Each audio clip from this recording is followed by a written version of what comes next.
Hello everyone, welcome to my channel digital Hindi service. Gujarat में चांदीपुरा नामक नया वायरस संक्रमण से 4 बच्चों की मौत हो गई है। 2 अस्पताल में भर्ती हैं। गुजरात के साबरकांठा जिले में चांदीपुरा वायरस के संक्रमण से 4 बच्चों की मौत हो गई है। 2 गंभीर रूप से अस्पताल में भर्ती हैं। चांदीपुरा वायरस से बुखार होता है, जिसके लक्षण फ्लू जैसे होते हैं, जिससे दिमाग में सूजन आ जाती है। ये मच्छरों, मक्खियों, कीट पतंगों से फैलता है। 10 जुलाई को 4 बच्चों की मौत के बाद हिम्मतनगर सिविल अस्पताल के बाल रोग विशेषज्ञों ने चांदीपुरा वायरस का संदेह जताया था। वहीं इन 6 बच्चों को खून के नमूनों के लिए एनआईवी पुणे भेज दिया गया है। वायरस के बढ़ते संक्रमण के मद्देनजर स्वास्थ्य मंत्री ऋषिकेश पटेल ने कहा कि इससे डरने की जरूरत नहीं है, लेकिन सावधानी बरतने की जरूरत है। यूपी में 20 जिलों के 900 गांव बाढ़ की चपेट में। सीएम योगी बोले, पीड़ितों को 24 घंटे में दें मुआवजा। मुख्यमंत्री योगी आदित्यनाथ ने सोमवार को बैठक में बाढ़ प्रभावित इलाकों की समीक्षा करते हुए कहा कि बाढ़ आपदा सहायता और संवेदना का समय है। उन्होंने पीड़ित परिवार को सहायता उपलब्ध कराने के साथ 24 घंटे में मुआवजा देने के निर्देश दिए। उत्तर प्रदेश में गंगा, गोमती और घाघरा नदी का जलस्तर लगातार बढ़ने से रामगंगा, गर्रा, खनौत, राप्ती, बूढ़ी राप्त, कानो, शारदा नदियां भी खतरे के निशान से ऊपर बह रही हैं।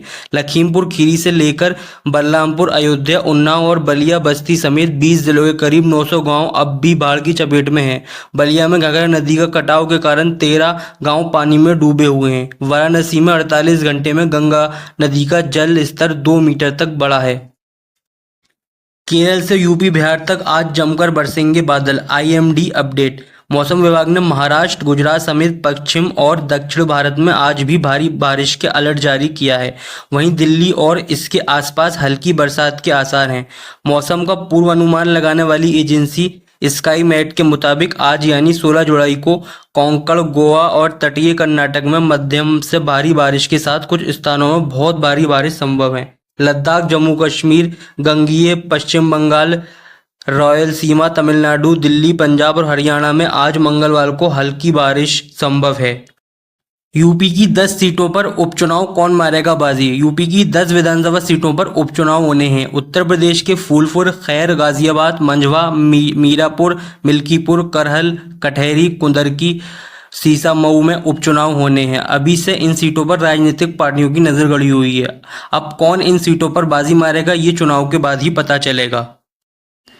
कल की 2898 एडी की धमाकेदार कमाई जारी। प्रभास, अमिताभ बच्चन, दीपिका पादुकोण, कमाल हसन और दिशा पटानी की कल की 2898 एडी को बॉक्स ऑफिस पर 18 दिन हो चुके हैं। इस दौरान इस फिल्म ने कमाई के मामले में कई फिल्मों को पीछे छोड़ दिया है। कल की 2898 एडी ने इस हफ्ते रिलीज हुई कमाल हसन की फिल्म इंडियन 2 और अक्षय कुमार की फिल्म सरफिरा को भी मात दे डाली है। तीसरे रविवार को कल की एडी ने शानदार कमाई की है। देश के सबसे अमीर व्यक्ति मुकेश अंबानी के छोटे बेटे अनंत अंबानी और राधिका मर्चेंट की शादी इस सप्ताह हो गई है। हजारों करोड़ों के खर्चे से हुई इस शादी में देश दुनिया के कई दिग्गजों ने शिरकत की। समारोह में हिस्सा लेने वाले अतिथियों को अंबानी परिवार की ओर से कई महंगे तोहफे दिए गए। उनमें से कईयों को अनंत अंबानी की तरफ से करोड़ों की गिफ्ट भी मिला। खबरों के अनुसार इस शादी समारोह में ग्रूम्समैन की भूमिका निभाने वाले सितारों को अनंत अंबानी की ओर से लग्जरी घड़ियों के गिफ्ट दिए गए हैं। जिन्हें ये घड़ियां गिफ्ट की गई हैं उनमें बॉलीवुड एक्टर शाहरुख खान और रणवीर सिंह भी शामिल हैं। बताया जा रहा है कि उन्होंने जो घड़ियां गिफ्ट की हैं उनकी कीमत 2-2 करोड़ रुपये है। तोहफे की तस्वीरें विभिन्न सोशल मीडिया प्लेटफॉर्म पर वायरल हो रही हैं। सोने की कीमतों में आई तेजी, चांदी के टूटे भाव। जानिए क्या है लेटेस्ट दाम। विदेशी बाजारों में सोने की कीमतों में गिरावट आने के बावजूद स्थानीय बाजारों में आभूषण विक्रेताओं की ताज़ा लिवाली से राष्ट्रीय राजधानी के सर्राफा बाजार में सोमवार को सोना 50 रुपये की मजबूती के साथ 75,150 रुपये प्रति 10 ग्राम पर बंद हुआ। अखिल भारतीय सर्राफा संघ के अनुसार शनिवार को सोना 75,100 रुपये प्रति 10 ग्राम पर बंद हुआ। संघ ने कहा कि घरेलू मांग में तेजी के बीच सोने की कीमतों में मजबूती रही। हालांकि वैश्विक बाजारों में कमजोरी के रुख से इसके लाभ पर कुछ अंकुश लगा। इसके अतिरिक्त चांदी की कीमत 500 रुपये के नुकसान के साथ 94,000 प्रति किलोग्राम रही। इससे पिछले सत्र में चांदी 94,500 रुपये प्रति किलोग्राम पर बंद हुई थी। गाजा पर इजरायली सेना के लगातार हमले जारी। नुसैरात कैंप पर ताज़ा हमले, 17 की मौत। गाजा में हमास द्वारा संचालित स्वास्थ्य मंत्रालय ने बताया कि शनिवार से अब तक इसराइल के हमलों में 141 लोग मारे जा चुके हैं, 400 से ज़्यादा घायल हुए हैं।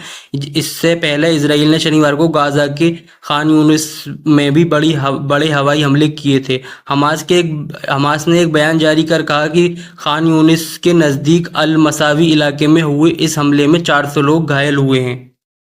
देश विदेश की और न्यूज़ जानने के लिए हमारी वीडियो को लाइक शेयर ज़रूर करें और चैनल को सब्सक्राइब करें।